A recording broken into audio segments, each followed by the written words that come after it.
Hello बच्चों, कैसे हो। आज हम आपके सामने लेकर आए हैं an elementary school classroom in a slum part 4। जैसा कि आप जानते हैं, क्लास 12th की इंग्लिश फ्लेमिंगो बुक की सीरीज चल रही है। ऑलरेडी हम इसके 3 वीडियो कंप्लीट कर चुके हैं। इसका पार्ट 4 है। तो चलिए शुरू करते हैं। देखिए, ऑलरेडी हम इसके 2 स्टेंजास कंप्लीट कर चुके हैं। इसके जो फर्स्ट और सेकंड जो स्टेंजा जो थे, उसमें हमने फर्स्ट स्टेंजा में जो हमने पढ़ा, फर्स्ट में हमने क्या पढ़ा था। फर्स्ट में तो हमने पढ़ा था कि चिल्ड्रन के बारे में, कि जो बच्चे जो हैं वो कैसे हैं। उस क्लासरूम में जो एक स्लम के अंदर, एक झुग्गी झोपड़ी के अंदर एक क्लासरूम है। उस क्लासरूम एक एलिमेंट्री स्कूल है। उस एलिमेंट्री स्कूल के क्लासरूम का दृश्य है।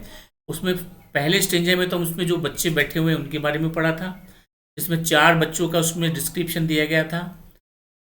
और जिसमें पहला जो बच्चा है वो एक लड़की थी जिसके सिर पे बहुत ज़्यादा बोझ है, और पेपर स्विमिंग बॉय था जिसकी चूहे जैसी आंखें थी। और एक जो विकलांग बच्चा था, एक हैंडीकैप बच्चा जो था, ऐसा लग रहा था कि जैसे वो अपने पूर्वजों की बीमारी को रिपीट कर रहा हो। और चौथा जो बच्चा वो था, इस सब से अनजान जो है, वो बाहर खिलेरी गिलेरी का खेल देख रहा था और उसकी इस क्लास में कोई रुचि नहीं है। उसके बाद में हमने दीवार का डिस्क्रिप्शन देखा सेकंड स्टेंजा में, कि दीवार के ऊपर डोनेशंस की लिस्ट लगी हुई है। साथ ही साथ में शेक्सपियर की फ़ोटो लगी हुई है, और सिविलाइज डोम की फ़ोटो लगी हुई है, उगते हुए सूरज की फ़ोटो लगी हुई है, और साथ ही साथ ऑस्ट्रिया की जो टायरोलियस वैली है उसकी फ़ोटो लगी हुई है। और उसका इन चीज़ों से क्या कनेक्शन है वो भी हमने देखा था। अब हम पढ़ेंगे आगे। देखिए, जो राइटर जो है वो हमसे क्या कह रहा है। तो हमारा राइटर पहले लाइन में ये कहता है कि श्योरली, जो पोएट जो ये कहता है कि श्योरली शेक्सपियर इज विक्ड, कि शेक्सपियर जो है वो एक दुष्ट है। अब देखिए कितनी बड़ी बात उन्होंने कह दी, कि शेक्सपियर जैसे महान जो पोएट हैं, जो ड्रामेटिस्ट हैं, जिनको अंग्रेजी जो इंग्लिश जो लिटरेचर का जिनको फादर कहा जाता है, उस आदमी को यहाँ पे जो राइटर है वो एक विक्ड कह रहा है, एक दुष्ट कह रहा है, एक शैतान कह रहा है। तो ऐसा क्यों कह रहा है, तो उसको हम देखते हैं। देखिए कि Shakespeare is described as wicked because there is no correlation between Shakespeare's work and the life of the slum children. कि यहाँ पे हमारा राइटर ये कह रहा है कि शेक्सपियर को विक्ड इसने इसलिए कहा कि यहाँ पे फोटो तो शेक्सपियर की लगी हुई है, लेकिन शेक्सपियर के जो वर्क हैं, या शेक्सपियर के जो वर्क हैं, आपने कभी शेक्सपियर के नाटक पढ़े होंगे, उसमें टोटल वो उसके जो मोस्टली जो वर्क जो होते थे, उसने शेक्सपियर ने कभी भी गरीबों के बारे में नहीं लिखा। उसने जो हमेशा जो लिखा वो एलीट क्लास के लिए लिखा। जो एलीट क्लास जो होती है, जो इंग्लैंड की जो एलीट क्लास है, जो पैसे वाले जो लोग हैं, नोबल्स जो हैं, जो एरिस्टोक्रेट हैं, उसने हमेशा इनके बारे में लिखा है। तो इन लोगों के बारे में शेक्सपियर कभी लिख ही नहीं पाया। दूसरी बात, इन लोगों को तो अक्षर ज्ञान ही नहीं है। इन बच्चों के लिए, इन बच्चों को तो अक्षर ज्ञान ही नहीं है, इनको तो लिखना पढ़ना ही नहीं आता, क्योंकि ये ऐसे स्कूल में पढ़ते हैं जहाँ पे पढ़ाई तो मुश्किल से ही कुछ हो पाती है।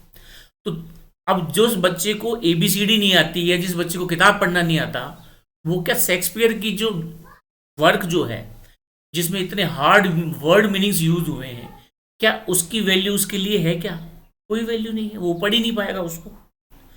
तीसरी बात उन्होंने ये बताई कि उन ये जो जो बच्चे जो हैं, ये इतने गरीब हैं कि ये पढ़े लिखे लोगों से और एलीट क्लास से एक नफरत करते हैं। ये हर चीज से घृणा करते हैं, ये खुद से घृणा करते हैं, और समाज में इनके मन में इतनी नफरत दूसरों के लिए भरी हुई होती है कि ये हमेशा शेक्सपियर को गालियां लेके ही बोलते हैं, गंजा वगैरह कुछ बोलते होंगे। तो यहाँ पे इनके लिए जो शेक्सपियर है वो एक विक्ड है। तो for them Shakespeare is an evil man. इन बच्चों के लिए जो शेक्सपियर है वो एक शैतान आदमी है, एक दुष्ट आदमी है। They don't find the map to be good thing. और उनको कभी भी जो है वो शेक्सपियर जो है वो हमेशा उनको शैतान ही नजर आता है। आगे देखिए, the map a bad example with ship and sun and love tempting them to steal. अब वहां पे जो मैप बना हुआ है, जैसे अब यहाँ पे शेक्सपियर की फोटो की बात हो गई। शेक्सपियर की फोटो को तो उसने, राइटर ने क्या कह दिया कि शेक्सपियर इज विक्ड, इन बच्चों के लिए, और क्यों है वो मैंने आपको बता दिया। आगे वो ये बोलता है कि the map is a bad example with ship and sun and love tempting them to steal. अब देखिए, ये जो मैप, जो वर्ड का जो मैप उनके लिए लगा हुआ है, वो भी उनके लिए कोई काम का नहीं। क्यों काम का नहीं है वो मैं बताता हूं। कि they don't find the map to be a good thing. उनको वो मैप है वो बिल्कुल पसंद नहीं है, क्योंकि वो गुड थिंग नहीं है उनके लिए, किसी काम का नहीं है। वो क्यों नहीं है? क्योंकि उसमें जो शिप जो दिए हुए हैं, सन जो दिए हुए हैं, वो कभी भी इनकी लाइफ से इररिलेवेंट है। उसमें जो मैप में जो जगह दी गई है वो इनकी लाइफ के लिए इररिलेवेंट है। उनको इन चीज से कोई लेना देना नहीं है, ठीक है। और उस दीवार पे जो फोटो लगी हुई है, एलीट क्लास की जो फोटो लगी हुई है, वो फोटो क्या करती हैं कि आज वो जब मान लो शिप्स की फोटो देखते हैं या बड़े बड़े डॉम की फोटो देखते हैं, बड़ी बड़ी बिल्डिंग्स की, अच्छे अच्छे घरों की, अच्छे अच्छे शहरों की फोटो देखते हैं, कारों की फोटो देखते हैं, तो ये चीजें उनके किसी काम की नहीं है, क्योंकि वो जिंदगी में कभी इन चीजों को प्राप्त नहीं कर सकते। और अगर इनको प्राप्त करने की अगर वो कोशिश भी करते हैं, तो वो ये चीजें जो होती है वो काम की इसलिए नहीं है कि वो इनको देख के सपने देखते हैं, और सपने को पूरा करने के चक्कर में ये चोरी चकारी जैसे काम करने के लिए, यानी कि ये चीजें उसको टेम्पटिंग, टेम्पटिंग का मतलब उकसाती हैं। किसको? इन बच्चों को। किस चीज के लिए उकसाती हैं? चोरी करने के लिए। यानी कि ये जो चीजें हैं, जो मैप है, शेक्सपियर है, या ये जो दीवारों पे जो चीजें लगी हुई है, अच्छी अच्छी फोटोज हैं, ये क्या करती हैं? उनको सपने देखने के लिए मजबूर करती हैं। वो सपने उनके पूरे नहीं हो पाते, वो फ्रस्ट्रेटेड हो जाते हैं, और फिर चोरी करने में वो चोरी करने लग जाते हैं उन सपनों को पूरा करने के लिए। जैसे मान लीजिए किसी ने कार की फोटो देखी, तो उसके मन में आ गया यार मैं कार खरीदूं, तो वो बच्चे में उनमें इतनी योग्यता तो है नहीं कि वो मेहनत के बल पे कार प्राप्त कर सके। तो उस कार को पाने के लिए वो क्या करने लग जाते हैं? अपने सपनों को पूरा करने के चक्कर में चोरी करने के लिए, या यानी कि ये जो चीजें हैं, जो सन जो है, ये जो शिप्स जो है, वो उसको उनको चोरी के लिए उकसाते हैं। इसकी समरी देखिए, इसको आप स्क्रीनशॉट ले लीजिएगा कि they don't find the map to be a good thing, they were never liked और लव्ड बाय एनीवन। क्योंकि उनको न तो कभी किसी ने प्यार किया, तो इन बच्चों से सदा इनके घर वाले भी भाई एक, क्योंकि ये अनवांटेड वीड्स होते हैं, इनके घर वाले भी इनको कोई प्रेम नहीं करते, साथ ही साथ इन जो समाज भी इनसे नफरत करता है। न ही कभी इनको कोई पसंद किया गया, न ही इनसे कभी किसी ने प्रेम किया। तो वो क्या करते हैं कि अपनी लाइफ में अच्छे सम्मानजनक दिखने की कोशिश करने के लिए ये therefore they hated almost everyone, इसलिए वो क्या करते हैं कि दुनिया में जिससे भी, हर व्यक्ति से वो नफरत करते हैं, और they are desiring of being loved by others for them to steal. और वो अच्छे कपड़ों के चक्कर में, अच्छा खाने के चक्कर में, या रेप्यूटेड बनने के चक्कर में वो चोरी करना के लिए सीख जाते हैं। इसीलिए जो यहाँ पे राइटर ने शेक्सपियर को जो कहा, वो तो कहा विक्ड कहा, और साथ ही जो मैप जो है, इसको एक बैड एग्जाम्पल कहा, क्योंकि इसमें शिप्स की, सन की फोटोएं हैं जो उन्हें चोरी करने के लिए उकसाती है। आगे देखिए, tempting them to steal for lives and slyly turn into their cramped holes from fog to endless night. अब ये जो फोटो जो है उनको चोरी करने के लिए उकसाती है, और चोरी किसके लिए? फॉर लाइव दैट, उस जीवन के लिए, इस जीवन के लिए, अच्छे जीवन जीने के लिए वो चोरी करते हैं, और धीरे धीरे, बड़ी स्लाइली का मतलब चालाकी से, स्लाइली का मतलब ट्रिकली, चालाकी से इनके जो जीवन जो है, इन क्रैम्प्ड हॉल में, क्रैम्प्ड का मतलब ओवर क्राउडेड, भीड़ भाड़ वाले होल। अब देखिए यहाँ पे जो राइटर जो है उसने इन बच्चों के घरों की जो तुलना की है वो बिल से की है। जो बिल होते हैं ना, चूहे के बिल, रोडेंट जो बोलते हैं, जिसको छिपकली है, चूहा है, नेवला है, कोयरा है, सांप है, तो इनके घर वैसे ही है जैसे उनके बिल होते हैं। जैसे उनके बिलों में कहीं कोई खिड़की नहीं होती, कहीं कोई रोशनी नहीं होती, उसी प्रकार इन बच्चों के जो घर हैं वो भी क्रैम्प्ड हॉल की तरह हैं। और जैसे रोडेंट जो चूहे है, बिच्छू है, अपने छिपकली है, लिजर्ड जो है, स्कॉर्पियो है, नेवला है, मोंगूस वगैरह जो है, या सांप जो है, वो जिस प्रकार बिलों में रहते हैं, वैसे ये जो बच्चे भी वो भी क्रैम्प्ड का मतलब ओवर क्राउडेड, जिसमें बहुत एक ही बिल में जैसे बहुत सारे चूहे रहते हैं, उसी प्रकार एक ही झुग्गी में बहुत सारे लोग रहते हैं। तो इसलिए वो धीरे धीरे इनकी जो जिंदगी होती है, तो ये जो पिक्चर है, ये बड़ी चालाकी से इनके जो जीवन है उनको धुंध से, from fog to endless night, और एक धुंध में वो मतलब धुंध धुंध यहाँ पे किस चीज का प्रतीक है? धुंध अनिश्चित भविष्य का प्रतीक है, कि उनकी जो लाइफ है वो अनिश्चित भविष्य लेकर, यानी कि मौत तक, एंडलेस लाइफ का मतलब मृत्यु तक, ये एक अंधेरे का ही जीवन जीते हैं। इन लोगों के जीवन में कोई रोशनी नहीं होती। इसलिए जो सन की फोटो है, क्योंकि जीवन अंधेरा है तो सन की फोटो से क्या होगा? दूसरी बात, जिंदगी फॉग है, इनके धुंध है, जैसे कहते हैं ना, एक धुंध से आना है और एक धुंध में ही जाना है। उनका जो जीवन एक धुंध है, धुंध का मतलब इनको अपना भविष्य स्पष्ट दिखाई नहीं देता, और धीरे धीरे ये एक एंडलेस नाइट यानी मृत्यु की ओर धीरे धीरे जब तक ये जीते हैं, जब तक जीते हैं, और जिस दिन मौत आ जाती है उस दिन ये एक रोडेंट की जिंदगी जीकर, एक चूहे की जिंदगी जीकर, एक बिच्छू की जिंदगी जीकर ये लोग मर जाते हैं। तो यहाँ पे हमारा राइटर कह रहा है कि the slum dwellers slightly turn their cramped hold in from birth to death, from fog to endless night.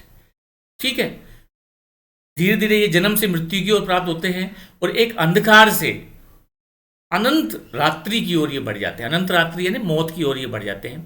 Like rodents live in their holes, live their in their hole. जिस प्रकार जो रोडेंट जो होते हैं, जो अपने चूहे वगैरह जो होते हैं, छछुंदर वगैरह, उन्हीं रोडेंट्स की तरह ये जो जीव ये बिलों में रहते हैं। तो यहाँ पे राइटर ने क्या किया है कि इनके घरों की तुलना है वो बिलों से की है। They live in small homes and they have started adjusting to it, और इनको इन घरों की आदत और पड़ जाती है, वो उसको एडजस्ट करना सीख जाते हैं। Their life is going toward an endless night, और उनका जो जीवन है वो धीरे धीरे एक अनंत रात की ओर बढ़ जाता है, यानी कि मृत्यु की ओर बढ़ जाता है। This means that their future is full of darkness. तो इसका मतलब ये है कि जो इनका जो जीवन है वो पूरा अंधेरे से भरा होगा। तो यहाँ पे देखिए जो हार्ड वर्ड्स आए हैं, एक तो टेम्पटिंग मतलब उकसाती है, स्लाइली का मतलब बिल्कुल चालाकी से, क्रैम्प्ड का मतलब ओवर क्राउडेड या कन्फाइंड, होल का मतलब यहाँ पे जो इनके घरों के लिए कहा गया है।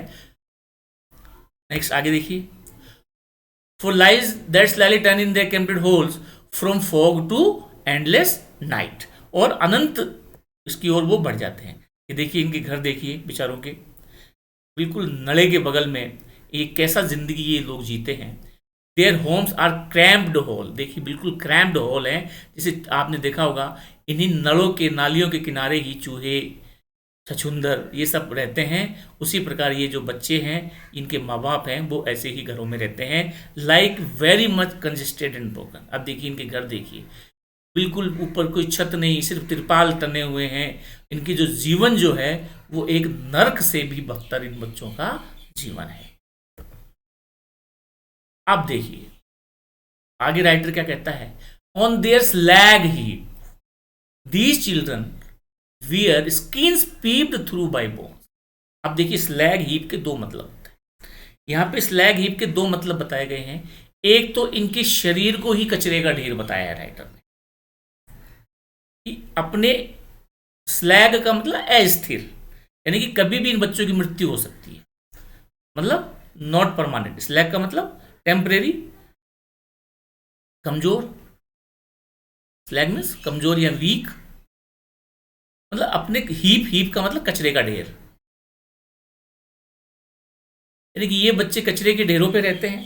तो यहाँ पे दो मतलब हो गए, एक तो इनके शरीर को कचरे का ढेर बताया गया है, जो कमजोर है, कभी भी जैसे कचरे का ढेर होता है वो कभी भी भरभरा के नीचे गिर जाता है, ठीक है। तो on their slag heap these children wear skins peeped through bye bones, और इनको देख के ऐसे लगता है कि जैसे किसी हड्डियों के ढांचे को चमड़ी पहना दी गई हो। इनकी फिजिकल अपीयरेंस ऐसी है, ऐसे लगता है कि इनके जो शरीर हैं वो एक कचरे के ढेर के समान है जिसको चमड़ी पहना दी गई हो, और उनकी जो हड्डियां जो हैं वो उनसे बाहर झांकती हुई प्रतीत होती है। देखिए दिखाता हूं मैं आपको, ये देखिए ये कचरे का ढेर है, ये कभी भी जैसे इसके ऊपर चढ़ेगा तो कोई भी लुढ़क के नीचे आ सकता है। तो ये स्लैग हीप है, और ये देखिए इन बच्चों की हड्डियां देखिए, ऐसे लग रहा है जैसे इनकी हड्डियां हड्डियां नहीं है, ये जैसे किसी ढांचे को या स्केलेटन को जो है और वो चमड़ी पहना दी गई हो, और जैसे इनकी हड्डियां बाहर झांकती हुई प्रतीत होती हैं। ये देखिए सब बच्चों की हालत देखिए आप इनकी, ठीक है। तो इनको देखकर ऐसा लगता है कि जैसे इनकी हड्डियां बाहर निकल आएंगी, और साथ ही साथ जो राइटर ने इनकी जो बॉडी है उसको स्लैग हीप कहा है, और स्लैग हीप का यहाँ पे दो मतलब निकल के आते हैं। एक तो कचरे के ढेर जिसके ऊपर ये खड़े हैं जो कभी भी गिर सकता है, दूसरा कचरे का इनकी ढेर जो इनकी बॉडी है जो कभी भी ढह सकती है, और उसके ऊपर जैसे चमड़ी को पहना गया है। तो these childrens are student sitting in the elementary class in the slums. The slag heap refers to the bodies of these children. यहाँ पे स्लैग हीप जो बोला गया है वो उनकी बच्चों की बॉडीज को बोला गया है, इनके शरीर को बोला गया है। Poet compare this body to slag heap. उनकी बॉडी को पोएट जो है वो एक स्लैग हीप से कंपेयर करता है, और साथ ही साथ बताता है कि इनकी जो हड्डियां हैं वो बाहर, इनकी चमड़ी से बाहर, इनकी जो स्किन जो है उससे बाहर झांक रही है, क्योंकि ये जो बच्चे वो माल नॉरिश्ड हैं। तो यहाँ पे देखिए, यहाँ पे जो हार्ड वर्ड्स में एक तो स्लैग हीप, स्लैग का मतलब वीक, स्लैग का मतलब तो वीक हो गया, हीप का मतलब ढेर हो गया, और पीप्ड का मतलब होता है झांकना, झांकना या लुक, इसको इंग्लिश में पीप्ड कहा जाता है, झांकने को।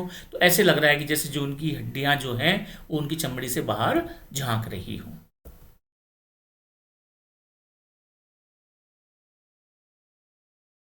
आगे देखिए, अब उसमें से कुछ बच्चे ऐसे हैं जिनकी जो आई साइट थोड़ी वीक है, तो उन्होंने क्या पहना है, स्पेक्टेकल्स ऑफ स्टील, यानी कि रिम के बने हुए चश्मे पहने हुए हैं, वो भी टूटे हुए, विद मैंडेड ग्लास, और उनका जो शीशा वो है वो मैंड करके या मरम्मत करके उनका जो शीशा है वो जोड़ जाड़ के उनका शीशा लगाया हुआ है, आपने देखा। एंड लाइक बोतल बीट्स ऑन स्टोन्स, जैसे आपने कभी पत्थर के ऊपर बोतल फोड़ी होगी, ऐसा कुछ दिखाई देता है। तो इनके जो चश्मे हैं वो भी, उनके ग्लास भी टूटे हुए हैं, उनके जो फ्रेम है वो भी बिल्कुल मैंडेड है, और ऐसे जोड़ जाड़ के उनके चश्मों को बनाया गया है। उसमें से कुछ बच्चे जिनकी आंखें कमजोर हैं, तो spectacles of steel with mended glass like बोतल बिट्स ऑन स्टोन, जैसे बोतल के किसी पत्थर के ऊपर बोतल के टुकड़े पड़े होते हैं, बिट्स का मतलब टुकड़े, बोतल के कांच की बोतल के टुकड़े पत्थर पे पड़े रहते हैं, उसी प्रकार वहीं से कहीं कोई ग्लास वगैरह उठा के ले आए, और उससे उन्होंने क्या किया, अपने चश्मे को मैंड करके इन्होंने पहन लिया। मैंडेड ग्लास का मतलब मरम्मत किया हुआ कांच, is used for spectacles with broken glasses that these children wear, they are so poor that they can't afford to get a new pair. और ये बच्चे इतने ज़्यादा कमज़ोर, इतने ज़्यादा इनकी आर्थिक स्थिति खराब है, इतने गरीब हैं कि ये अपने लिए चश्मा भी नया नहीं खरीद सकते। जैसे तैसे इन्होंने शीशे इधर उधर से बीन बांध के इन्होंने अपने चश्मे को रिपेयर करके इन्होंने पहना हुआ है। ये देखिए, अब देखिए, all of their time space are foggy slum, और इन बच्चों का जो ज्यादातर जो समय बीतता है इसी फोगी, फोगी का मतलब कोहरे भरी, यानी कुहासे भरी स्लम में, यानी कि इस अंधियारी स्लम में इनका जो मोस्टली तो टाइम बीतता है। इनका जितनी जो जगह है, जो रहने की जो स्पेस जो है वो भी यही है। So blot their mess with slum as a big doom. तो अब यहाँ पे राइटर कहता है कि भैया तुमने इतने अच्छे अच्छे नक्शे दीवारों के ऊपर तुमने लगाए हुए हैं, जिसमें शेक्सपियर की पिक्चर है, डोम की पिक्चर है, जैसे टायरोलोस वैली है, क्लाउडलेस डॉन की फोटो है, तो आपने ये क्यों लगा रखे इनके लिए, इनके लिए मतलब क्या है, इनकी जो रियल लाइफ से तो ये बिल्कुल अलग है, उससे तो कोई लेना देना ही नहीं है इनको। तो इनकी जो जिंदगियां हैं, इनकी जो धुंध भरी जो चीज है, तो इस नक्शे में इनको लगा हुआ, तो इन मैप को वहां ब्लॉट करो। ब्लॉट का मतलब उनको मार्क करो तुम, ब्लॉट का मतलब होता है मार्क करना। In maps, their maps with slum, और वहां पे ये दिखाओ कि देखो एक स्लम ये रही, एक स्लम ये रही, एक स्लम ये रही। जब आपके हकीकत पता चलेगी कि इस दुनिया में कितनी ज़्यादा स्लम है, कितने गरीब लोग जो है वो इन स्लम्स में। अब डूम, डूम का मतलब विपदा, आपदा, जैसे आपदा यानी डिजास्टर, तो जैसे डिजास्टर होती है उस तरह आप उसको मार्क कीजिए कि देखिए आज मानवता को इतने साल हो गए, तो ये जो स्लम जो है ये एक तरह से एक धब्बा है वो, यानी कि हमें ऐसे प्रयास करने चाहिए कि दुनिया से ये स्लम खत्म हो जाए और इन बच्चों की जो जिंदगी है वो सुधर जाए। देखिए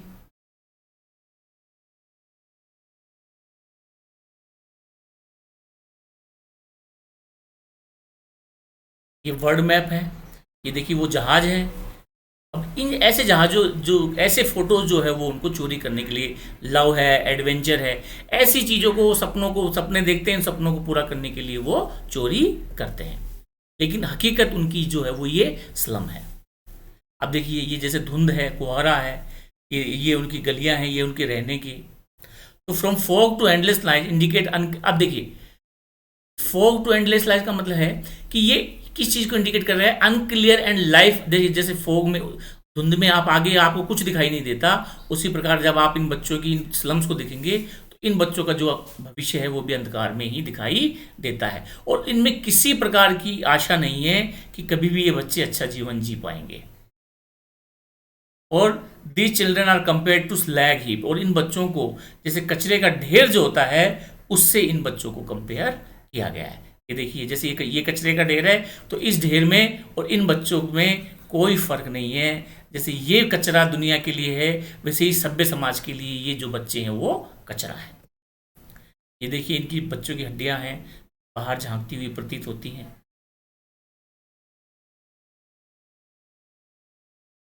अब देखिए इसमें कौन कौन सी स्टेंजा में पोएटिक डिवाइस यूज हुई है। एक तो एलिट्रेशन यूज हुआ है।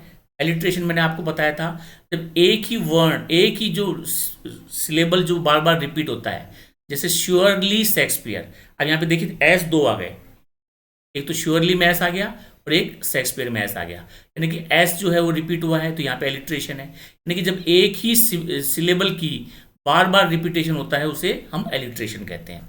और जैसे शिप एंड सन आ गया, तो यहाँ पे भी एस को वापस रिपीट किया है, तो यहाँ पे भी एलिट्रेशन यूज हुआ है। मेटाफर मैंने आपको बताया था, क्रैम्प्ड हॉल बताया गया है। इन बच्चों के जो घर हैं, उन बच्चों के घरों को चूहे के घर से या बिच्छू के घर से या छिपकली के घर से या रोडेंट के घर से इनको, जैसे रोडेंट का घर क्या होता है, बिल होता है ना, तो इनके घर को बिल से कंपेयर किया गया है, इसलिए कंपेयर नहीं किया गया, घर को ही बिल बता दिया, दैट इज कॉल्ड मेटाफर। तो यहाँ पे क्रैम्प्ड होल में मेटाफर यूज हुआ है। सिमिली देखिए, like bottle bit on stone, तो इन्होंने जो कांच, जो चश्मे जो पहने हुए हैं उनके कांच को, जो बोतल के टुकड़े पत्थर पे पड़े हुए होते हैं उससे इसकी तुलना की गई है। और एज बिग एज डूम, देखिए मैंने आपको बताया था सिमिली कब होती है, जब सेंटेंस में लाइक या एज जैसे शब्दों का प्रयोग, जैसे लाइक है, एज है, ऐसे शब्दों का जब हम प्रयोग करते हैं तो वो होती है सिमिली। ठीक है, और मेटाफर और सिंबल्स इसमें प्रतीक है। शिप जो है वो अमीरी का प्रतीक है, शानो शौकत का प्रतीक है। सन जो है वो खुशहाली का प्रतीक है, जिससे इस बच्ची जो है वो सैकड़ों कोसों दूर है। तो नेक्स्ट स्टेंजा में हम इसका पार्ट 4 करेंगे, वो हमारा लास्ट स्टेंजा है, और उसके बाद में हम देखेंगे कि इसके कौन कौन से जो क्वेश्चन है वो एग्जाम में आए हुए हैं। आई थिंक आपको ये जो वीडियो है अच्छे से समझ में आया होगा। आपको समझ में नहीं आया इसको बार बार देखिए, और ज़्यादा से ज़्यादा बच्चों को शेयर कीजिए ताकि मुझे भी मोटिवेशन मिले। वीडियो को लाइक कीजिएगा और ज़्यादा से ज़्यादा बच्चों को शेयर करो ताकि बच्चों तक कुछ अच्छा कंटेंट पहुंचे। और अगर वीडियो पसंद आए वीडियो को लाइक कीजिए और शेयर ज़रूर करना ताकि ज़्यादा से ज़्यादा बच्चों को इससे बेनिफिट मिल सके। जय हिंद, जय भारत, वंदे मातरम।